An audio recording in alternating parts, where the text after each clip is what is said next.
All right, good morning. So let's get right back on the horse and talk about pretty much my most dangerous idea of all time. So, this is, of course, labor zero, the idea that we should deliberately eradicate the need for human labor. Now, to give myself a caveat, an escape hatch, is to say that I think that that's the direction it's going, anyways. When you look at what human bodies offer the economy, strength, dexterity, cognition, and empathy, we don't have any moats, right? Like, people get most of their emotional support from chatbots already, or at least the people who use chatbots. Obviously, most people globally don't use them yet, but at 800 million weekly average users or weekly active users for ChatGPT alone, that's a tenth of the human population, and that's after only a couple of years. So obviously, this is coming.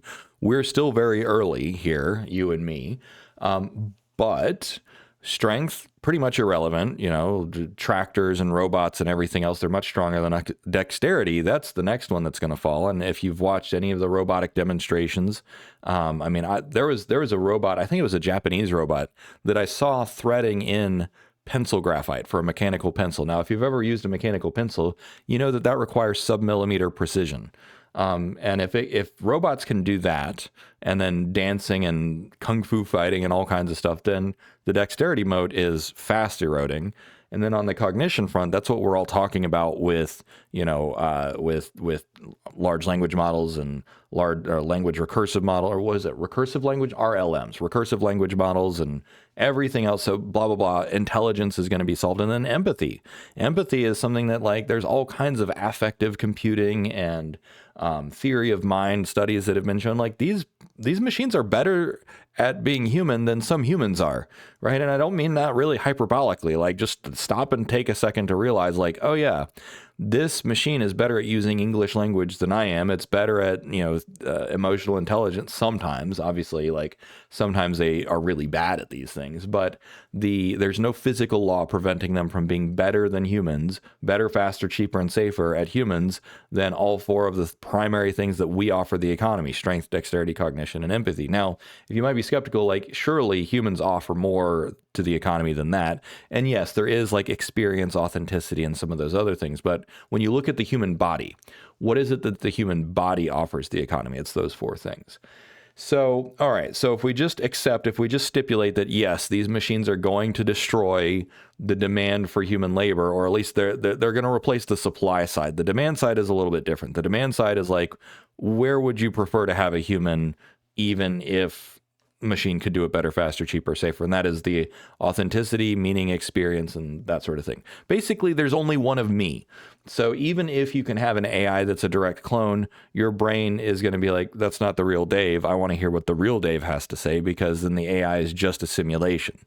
So human uniqueness, human authenticity, hopefully will mean that there's always going to be some unique demand for each of us. I'm hoping and praying for myself as well, because otherwise I might be up the paddle or up the creek without a paddle. There we go. That's the real idiom. So anyways, but for the sake of argument, let's assume that machines are likely to destroy all labor. Now, there's a lot of arguments to be made that we should preserve labor for one reason or another. Labor is presently the best way that we have to coordinate distribution of wealth. So if you want to allocate wealth to a society, you need a coordination mechanism. So rather than just giving out the wealth, whether it's money or property or whatever, you say, okay, well, if you want it, there has to be a transaction. There has to be an exchange. So sell me your time, sell me your labor. I'll give you some money, and then you can buy the stuff that you need. And that is the distribution and allocation mechanism. Now, we have moralized this. It is sinful to be lazy, and it is righteous to be productive. And if you're a winner in the economy, it's because God favors you. That is literally Calvinism. Now, of course, we've secularized it. So, Calvinism and then the Protestant work ethic has just been kind of dissolved into the capitalist work ethic. So if you're not hustling, you're lazy. And if you're lazy, you're bad. So there's always a moral component. It's not just the pragmatic, you work, you contribute to society, and therefore you get something in exchange. It's a fair and equal exchange, but you have to earn your personhood. You have to earn the right to be alive in this society, because that's one of the logical extensions. One of the things that I say is neoliberalism means you're as free as your wallet can go. And if you don't have any money, you're not a real person under neoliberalism. Now, that's a big rant over there. So what I'm talking about is like more of a zeroth principle, which is that labor has been the bedrock of civic power for all of history. And so if we talk about whether we're deliberately eradicating labor or whether labor will be eradicated by the machines, either way, it doesn't matter, at least in this context of civic equilibrium and the labor power that has been a stabilizing force in society. And the reason is because of that term that I used a couple videos ago, double bilateral dependence. So basically, the state needed us and the firms needed us. So the elites and the aristocracy and the monarch and whoever was in power, because that, whatever power looks like at any given moment might change, but there's always elites. And if you want a more formal definition of elites, one of the best ones that I've come across is a minority of people that have outsized agenda setting power. And I'm like, that is a really good definition of an elite, because an elite that in that case could be a cultural elite, intellectual elite, financial, political, military elite. Like that basically says, okay, some one person has a very concentrated ability, or not just one person, but a small group of people have a concentrated ability to set agendas and set narratives. Okay, great. So elites will always happen in any society because humans are naturally hierarchical. Now, I know that that'll be a slightly controversial assertion. In small groups, humans are not necessarily hierarchical, but anytime a group gets above 20 to 25 persons, usually it's like by about 26, flat hierarchies no longer work. Hierarchies naturally form, and I think that they're kind of necessary. Anyways, this is an entirely different topic. Okay, so elites always happen, and the elites have always needed labor. And so the other component of double bilateral dependence is that you have, what do they need from us? They need service, which is in the form of physical labor and military service and that sort of thing. And then they need revenue. Well, if machines replace that altogether, then, well, we're up the creek without a paddle. I got it right this time. So then you say, okay, well, why? Why has labor been powerful? Why is service powerful? What makes it unique and distinct? What are the first principles of labor that has made it non-fungible with anything else? And I've got my handy dandy little list here. So number one, it's inalienable. So labor being inalienable means you cannot separate it from the human body. You need a human body, a healthy, voluntary, or at least cooperative human body present to do labor. Okay, cool. That physical law number one, that alone obviates most other things that say like, okay, well, if you want labor, you need a cooperative, healthy human body there. Number two, however, it's refusable. This is the leverage power. So my wife and I are watching For All Mankind, and on season 4, I don't want to spoil it if you haven't seen it, but one of the themes of season 4 is strikes. So there's all the workers on Mars strike because they realize, hey, what are you going to do? Fire us? And they're like, we actually have a lot of power. So if you want to do things that are really valuable, you need to treat us fairly. So labor has always been refusable. You can always desert the army if you've been conscripted, or even if you weren't conscripted. You can always strike. You can seize the docks. You can shut down the factories and that sort of thing. So that's what gives labor leverage. So it's inalienable and it's refusable. Another one is that it's mandatory. So that's the double bilateral dependence. So I don't need to reiterate that. If you're running a firm or a state, you need labor, at least until the machines come to replace them. And then the last one is it's perishable. So this is one of the other keystones. And when I say that labor is perishable, you can't just store it in a grain silo, right? Like steel, copper, grain, all kinds of other capital goods, they'll just sit in a factory. Some things will perish, obviously, like, food will only last so long, but labor has no shelf life. It needs to be provisioned every single day. And every single day that it is not provisioned is lost productivity and lost wealth and lost value add. So that's why human labor has given us so much power. And that's why I call it a codependent relationship between the proletariat and the elite, or between labor and capital, to use more modern terms.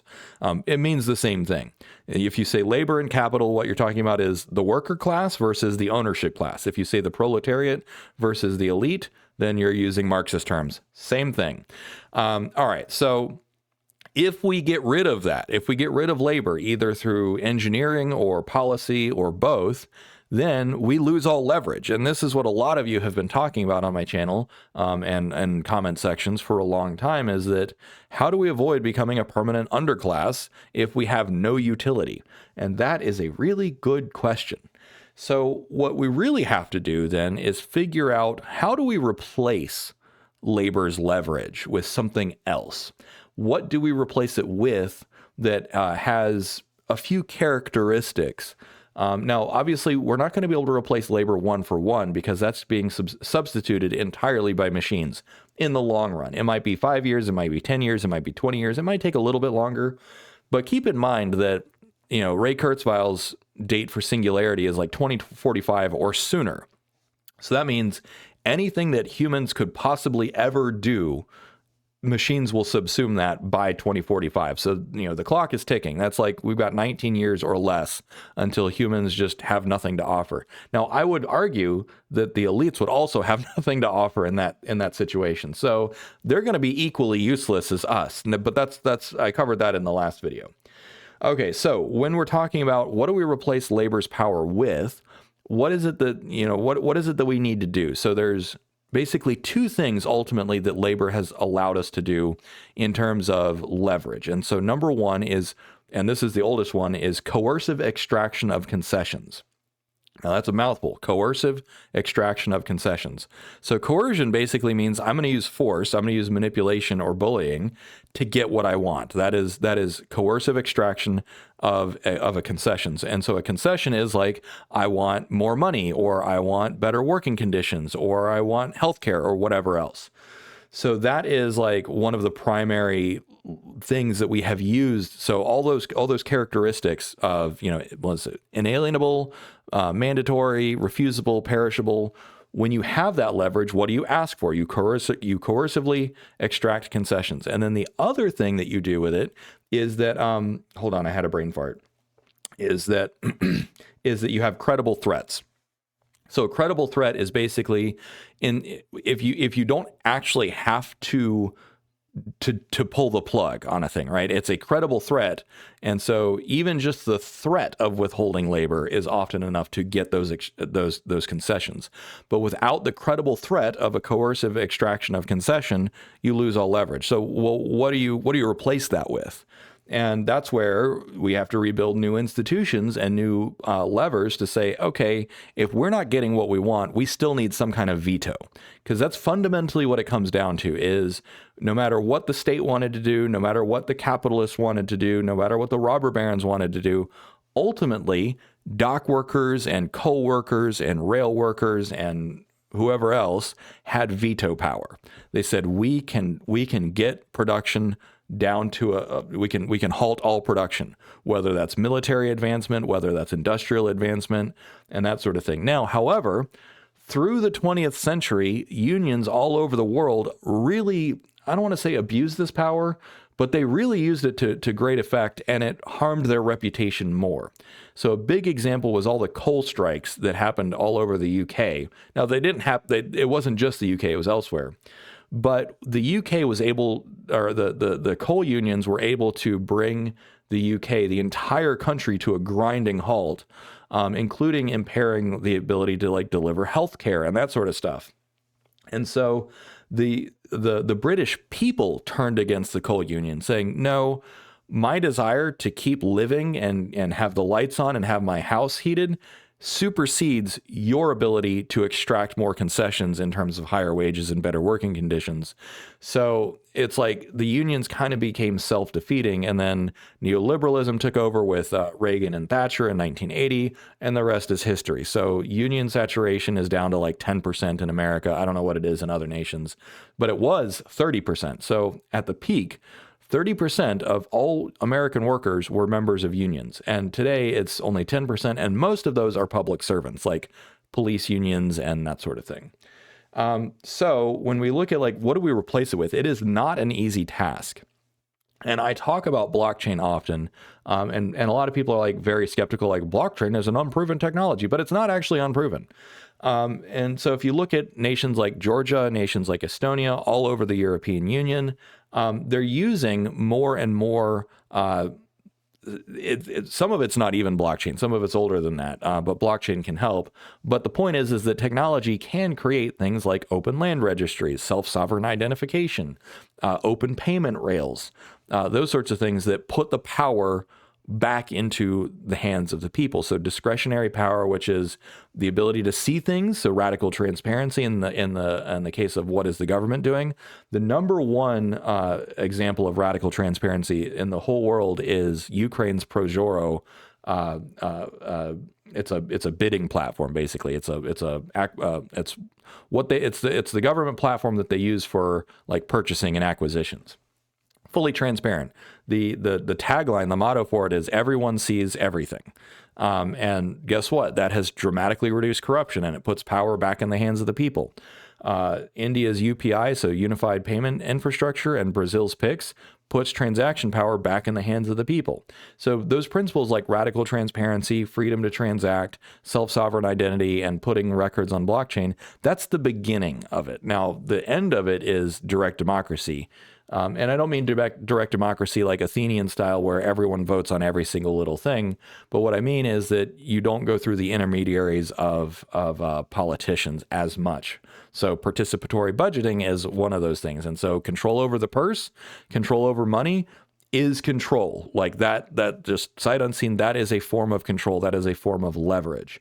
Now, obviously, wherever it has been implemented from New York City to Paris, it's usually less than 5% of the budget. It's often around like 1 to 2% of the budget, if that. So we would need to expand that kind of thing, but the principle has been set. The example has been set that if you give people direct power, they can use it. And then, of course, there's more platforms like Taiwan, which doesn't use social media in the way that you would think to surface consensus. It uses it algorithmically finds agreement. So rather than having like flame threads, it's like, okay, what principles do we all agree on? How do you cluster and aggregate consensus in that respect? So that's another example. Now, of course, you might say, well, that sounds great, but that's not really to the full point of like coercive extraction of concessions. What you really need to be able to do is embargo, where like here's an example of what I mean by that is like, let's say the people want to take collective action against a particular company. And what you'd need to do is you'd need to be able to have a coordinated way of saying, shut that company down until they behave, or at least harm that company, twist their arm until they behave. And we can do that with boycotts. One of the most successful recent boycotts was Target. So if you're not familiar with this, Target is a American chain. I don't know if it's American. Anyways, they're big here in America. And so it's general grocery store. You get your clothes there. Some of them have groceries, general house goods. It's like a slightly nicer Walmart. But the CEO was very problematic. What did he donated to something? I think it was like anti-trans or something. And a lot of people that go to Target are yuppies. Like, my mom was a yuppie and she loved Target. And so what do yuppies do? They listen to NPR and they're like, anti-trans people are bad, so let's stop going there. I stopped going to Target because their clothes had really deteriorated in quality. So it's like, well, instead of getting my cheap clothes at Walmart, or at Target, I'm going to get my slightly nicer clothes that last 10 times as long from somewhere else. And so that's why you see me wearing stuff like Patagonia, is because it's like, it's twice as expensive, but it lasts 10 times as long. So let me just do that instead. So lots of people stopped going to Target, and guess what? The CEO has been fired. So that is an example of coercion extraction of concessions. And it was a fully decentralized, sentiment-based kind of thing. However, relying on organic organization is not necessarily the best way to really conduct civil society. Obviously, spontaneous organization and coordination, it's great that we can do that. And with stuff like the internet, whether it's Reddit or Facebook groups or Twitter or whatever, you can't stop the signal, right? If a bunch of people just kind of independently, so that's an example of a Schelling point. A Schelling point is where you basically have a standalone complex where people spontaneously agree to do a thing, and the coordination point is an idea or an ideal or something that is not specifically concrete. It's not like one person saying, everyone boycott Target.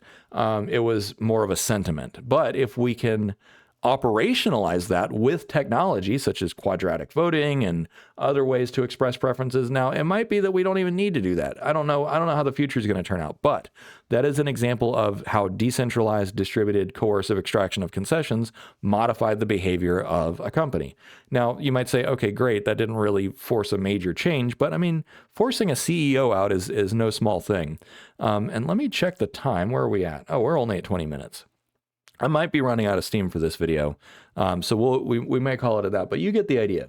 So as a quick recap, this is my most dangerous idea by far, is because if you remove labor power, you remove all leverage over the system. And so then the real big question is, how do we put leverage back? And so we put the leverage back with things like control over money, control over information. We instead of trying to replace labor's power one for one, what we need to do is we need to use the technology, the new technology that we have, to create new levers of power, new ways of getting those concessions, new ways of having credible threats. So those are some key ideas that I want everyone to know. If you're in the camp of labor zero, then you need to understand what a credible threat is and what coercive extraction of concessions are. So with that being said, I think I've got it all nailed down. If you like what you see, like, subscribe, et cetera, et cetera. Also consider supporting me here on Patreon, on YouTube, on X, on Substack. You can sign up pretty much anywhere. Every little bit helps. And on the topic of the book, the Labor Zero book, I just had the first meeting with the team yesterday. So what we're doing is we're getting together a budget, a timeline, a release date. I don't want to make any promises right yet, but the release date is looking like it's April, May, or maybe June at the latest. So stay tuned for that. And we're going to do a Kickstarter. So stay tuned for that to make sure that, because what I want to do is I want to get it actually professionally done. Professional narrator, professional audio engineering. And I do want it, the plan is to have audiobook, paperback, hardback, and ebook all released at the same time. So that's going to be, if you're in the camp of Labor Zero, the book is going to be the big thing. And the reason I say that is because we all need to be equipped. We need to be literally and figuratively on the same page. And I've got some really good news, and I meant to mention this earlier, but of all the people to give me a shout out, the Heritage Foundation, of all people, started referencing my work. Now, if you're not familiar, the Heritage Foundation, they're responsible for the Project 2025 paper, which, highly, highly controversial. But my work has started getting into the biggest, most conservative think tank in America, and they're coming around to the fact that maybe labor is going to go away. So what do we do? Now, they agree that property is the way to go forward. They don't want UBI, which is fine, but we are already building momentum, and we're already getting some institutional traction on top of all the professors and stuff that I interact with and network with. By the way, if you are a professor or an academic who's in this space, please connect with me either on Twitter or LinkedIn, because I'm building a coalition. So, all right, I'm done rambling. Have a good one. Good morning. Good afternoon, and cheers. I'll talk to you later.